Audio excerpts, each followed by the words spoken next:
Good morning, everyone. It's a real great pleasure to be speaking to all of you today, although it does hurt a little bit to see everyone in the room and us not being there, and making use of the great networking experience. But I do hope we can still add some value to what should be a really interesting 2 days. So together with Melanie Anton, who's Evian brand manager, I'll be speaking on net zero, on carbon neutrality, really going back to the basics, what it is, how to start your journey, how to communicate your achievements with confidence, with transparency. So we really want to ask the question of what do we actually mean when we talk about carbon neutrality or net zero?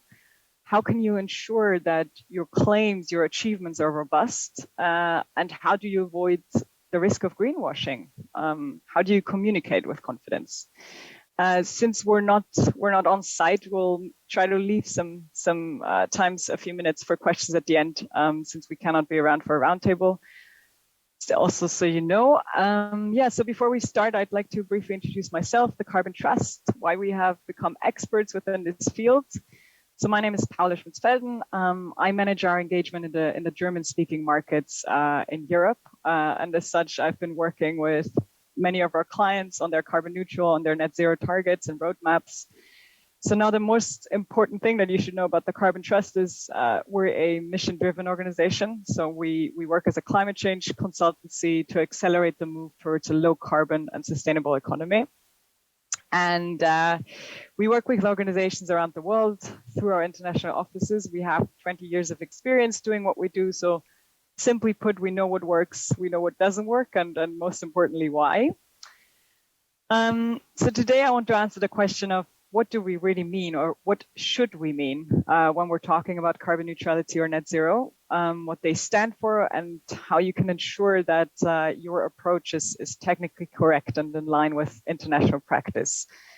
So we've heard a great example from Coca-Cola just now, and over the past few years, we've observed an increase in pledges, commitments, claims around these topics. So all of you will have seen these or maybe even managed them within your business. Important though, these headlines, however, don't show you what exactly is meant by carbon neutrality, CO2 neutrality, Klimaneutralität. So what does it refer to? How is it validated? I'd like to start off with covering a few of the technical definitions on that. So carbon neutrality, we're all somewhat familiar with the term, but what are we really talking about? There's currently one single recognized specification for carbon neutrality. It's called PAS 2060.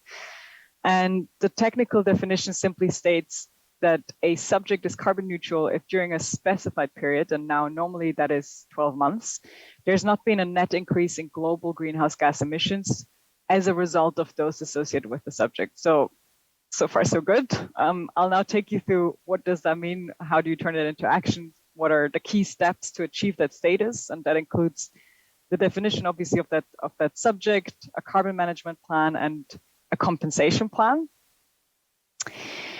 So how do you start that journey to achieve carbon neutrality? Where do you begin? I've just mentioned the key steps that are important. What do they look like in practice? So again, really important, you need to clearly define your subject.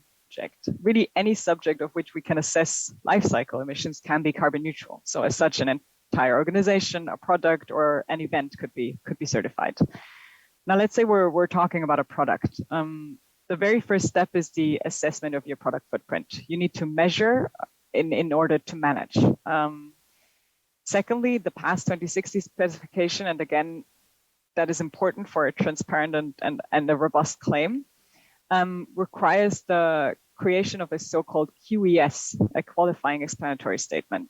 Now that all sounds very complicated. Simply put, that's a document, it's publicly available, and it outlines information on your footprint, your commitment to carbon neutrality, as well as your carbon management plan, and information on how you will be reducing emissions. That is key. PAS 2060 actually requires you to reduce. And what's also important is that document is accessible to internal, external stakeholders, and therefore takes away that risk of greenwashing or intransparent claims, really. And thirdly, your emissions need to be offset. So you need to have purchased the right amount, the right quality of offsets. And the final and essential step is third-party certification to a recognized and internationally comparable framework. That is crucial. So we've seen a number of news headlines, claims on one of the previous slides, and a lot of these companies are now facing accusations around intransparent sustainability claims. So it's important to emphasize that really any carbon neutrality claim that you see without a certification or an underlying standard should definitely meet some skepticism. Now, this final step of an independent certification will enable you to communicate with confidence that you have achieved all of the steps that we've just described and that you are, in fact, carbon neutral.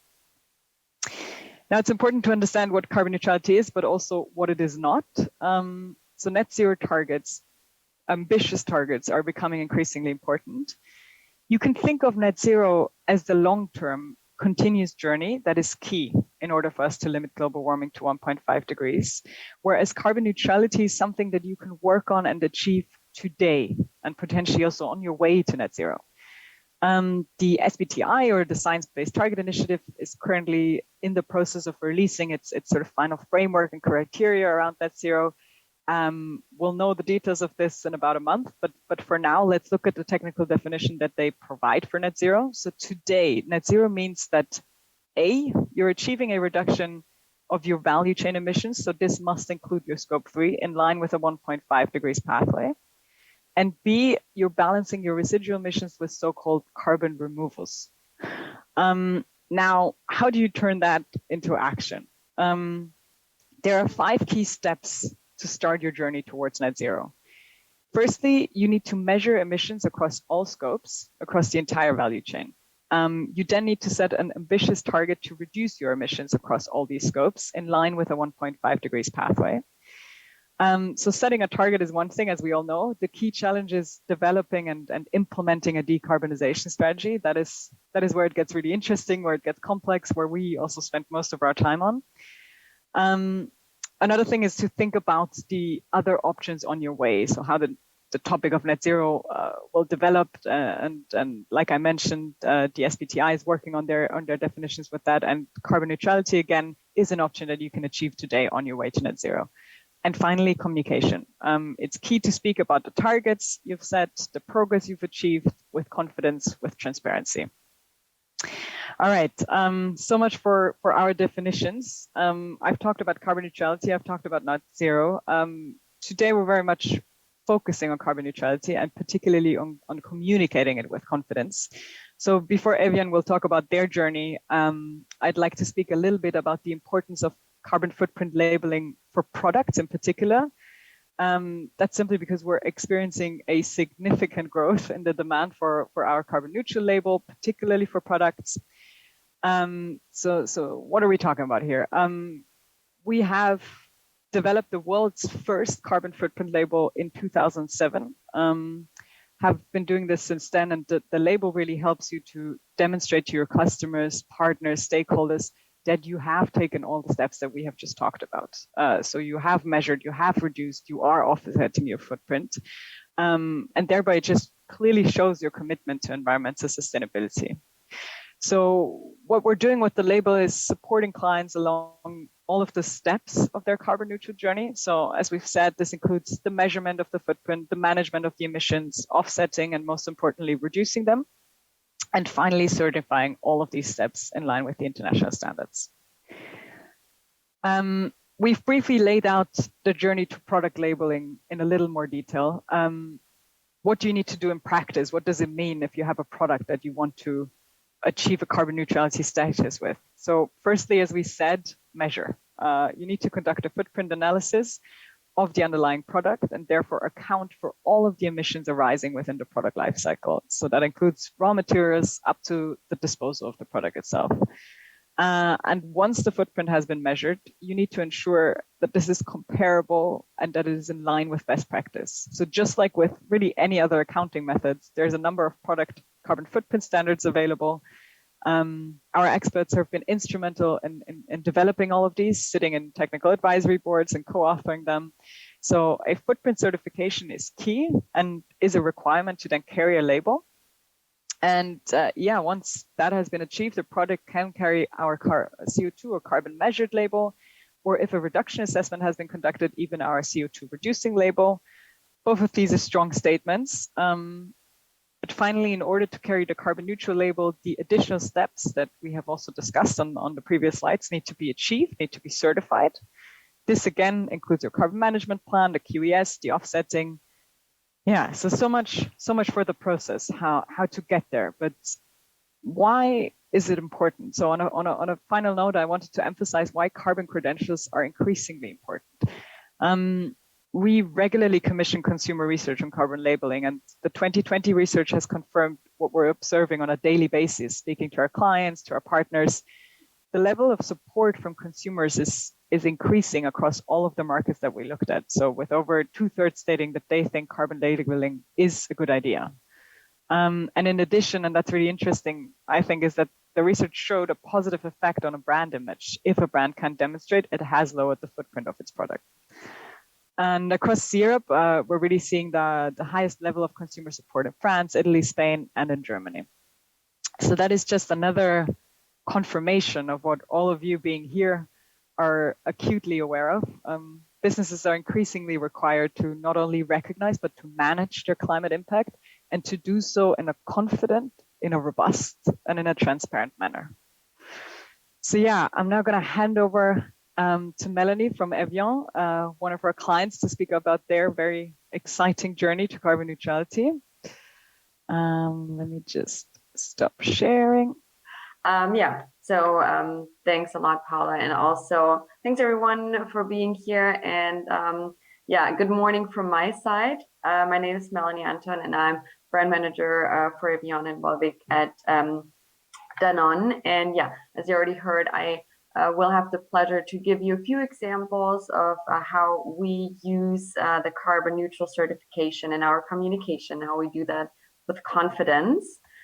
Firstly, just picking up on something that was addressed just now. So what we all know is that, the carbon impact on our planet, that's an important issue. It's a growing issue.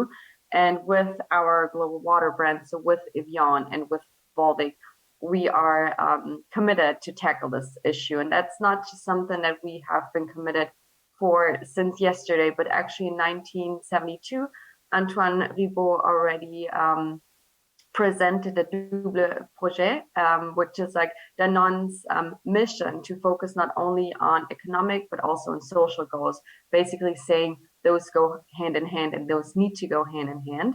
So in 2015, Evian committed to be carbon neutral by 2020.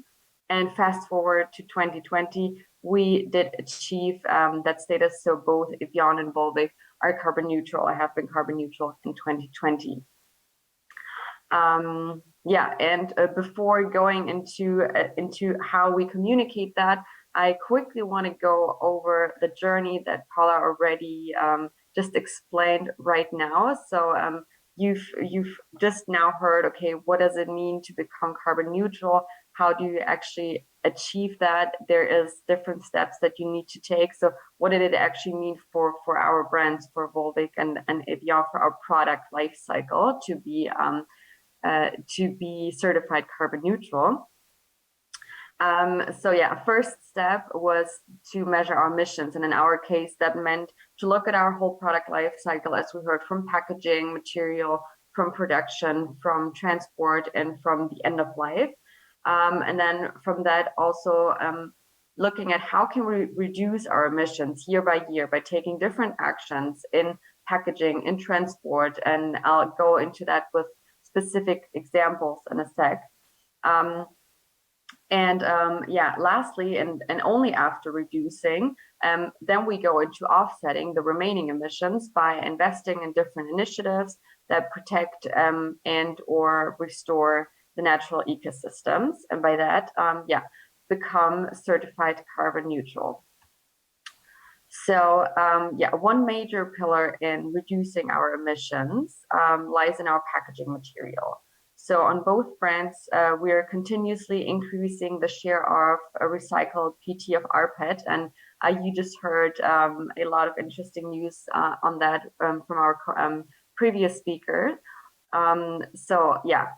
we're trying to use or increase our share, or we are actually increasing our share of rPET versus virgin PT in order to reduce our emissions. And as you can see on this lower chart for Evian in our evolution, in 2012, we were actually at below 10% of share in rPET in our global portfolio for Evian.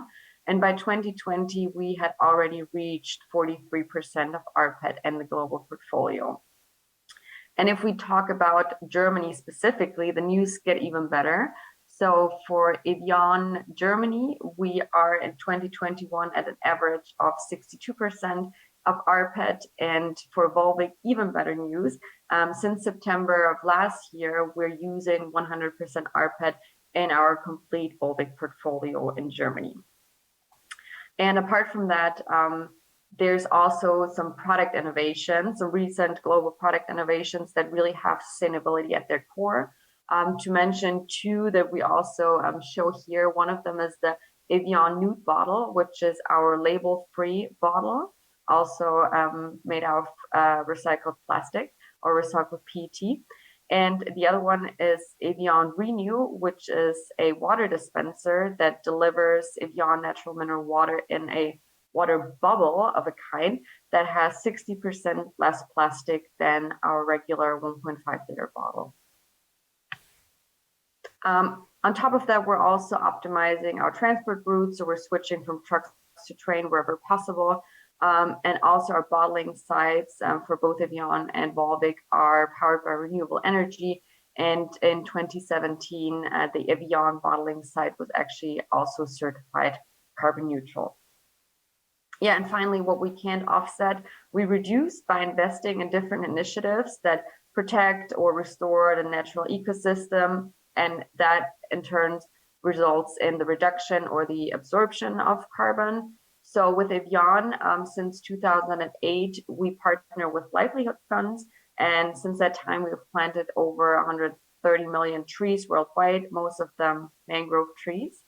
And yeah, with South Pole and EcoAg, Volvic has two very strong partners to contribute to the protection of forests, of watersheds, biodiversity, and communities in different countries in Africa and South America. So these are some examples of our journey of how do we get to where we are and how do we become certified carbon neutral. And now the question is, and now that we did get those certifications, what are we doing about it? How do we communicate it? Starting with Evian, which is the biggest global water brand. So Evian actually already announced or was able to announce in 2019 that we are carbon neutral. And we used a important momentum for that. So we announced it on Earth Day on April 22nd, 2019. So really using this momentum and using press releases to, in a way, basically shout out, okay, we did achieve something, a milestone that we set for ourselves, and we're proud of it, and we want, we want people to know. So yeah, we had big global press coverage on it.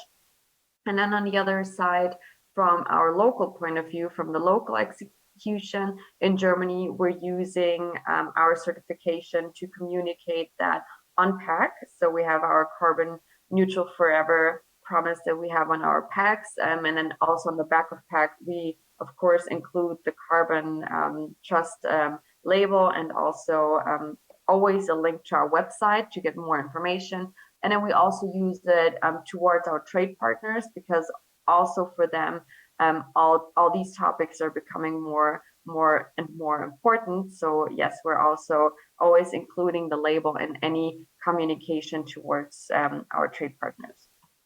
And one very important topic for both of our brands is, of course, transparency and education. So on our Evian and our Volvic website, we have a dedicated subsection that is really just focused on, okay, what does climate protection mean to us? Why is it important? What does it mean to be climate neutral? And how did we become climate neutral? So also they are very transparently sharing, okay, for us, it was a combination of reducing, what are we doing to reduce, and then also offsetting. And to educate our consumers in a more fun way, we also created a video series, so 4 different videos in which we also once again explained very transparently what it means and how we got there. So in our first video, we focused on rPET and everything with regards to our packaging. Then we had a second video episode that was only focusing on the bottling side and how we're using renewable energies. The third video was focusing on the transport that I just mentioned. But then very importantly, in the last one, we once again showed, yes, but we're also offsetting, and this is how we're offsetting. And that's how this whole journey comes together, and this is how we became carbon neutral. Those just a few examples from Evian on a local and global level. Apart from that, we also have Volvic, the biggest water brand in Germany. And in 2020, we've also been certified and been able to say that, yes, we're also carbon neutral. And we used carbon neutrality actually as a pillar in our Volvic 2020 and 2022 campaign. So the Thirsty for Action campaign, which was really mainly focused on our sustainability proof points, one of them being carbon neutrality. How did we use it? We did basically include both the logo and the message and multiple different mediums, starting with our TV spot. So we were on air for 5 weeks, and I'll just let it run in the background, because what you will see starting at second 10 is that even in our TV spot, we did include the Carbon Trust logo, and we did say very clearly, we are climate neutral. And then also on our digital channels, on our social channels, on Facebook, Instagram, YouTube, we had different ad formats, whether it's aesthetic ads, videos, carousel ads, that really communicated our commitment, and also that we are carbon neutral, and also included the Carbon Trust logo, and always also linked to our website, because as I said, there we really explain quite transparently what did it mean, what does it mean, and so making sure that people always get more information if needed. But then also with regards to credibility, yes, we are very big water brands, and we already heard about the risk of greenwashing. So we wanted to make sure that we also have some strong partners to really foster our credibility, and we partnered with Loopsider and with Vice. With Loopsider, we created a content series called Transparency Tuesday, and the name already said what the goal was. With each video, we focused on a different important topic, such as carbon neutrality. And basically, Loopsider did a video explaining, okay, so what is the issue that we're facing with the climate crisis, but then also including interviews from Carbon Trust and from Volvic to show what can be done and what is being done. And so Loopsider was, yes, a third party, a little bit more Volvic branded. And with Vice, we went even a step further, so to say. So we also had video series also focused on carbon neutrality. But those of you who are familiar with Vice, they know when they communicate properly as a third party. So from their side, so it was an even more neutral way of really tackling the problem, or really talking about, okay, what are the issues at hand, but then again also saying this is what Volvic is doing, and we had that opportunity to work with them because we had the proof points to actually show that what we're doing. And last but not least, also in Volvic, we're using our strongest communication tool. So we use the Carbon Trust logo on our packaging. And during the campaign, we also had some strong storytelling on the back of pack. We have it on our displays on POS, and always linking to our website. So to just really sum it up, how do we communicate with confidence? We use all means of communication that we have, from packaging, from PR, up to our TVC to basically, just say, hey, we are climate neutral and we are very proud about it. But also we make sure that we communicate transparently and that we, give the right means to educate so that, people understand what it actually means and how we achieve that. And with that, I think I'm handing back to you. We, as Paula already mentioned, we left a few minutes for questions. So if there's any questions, happy to answer them. Yeah, thanks a lot for being very cool on time.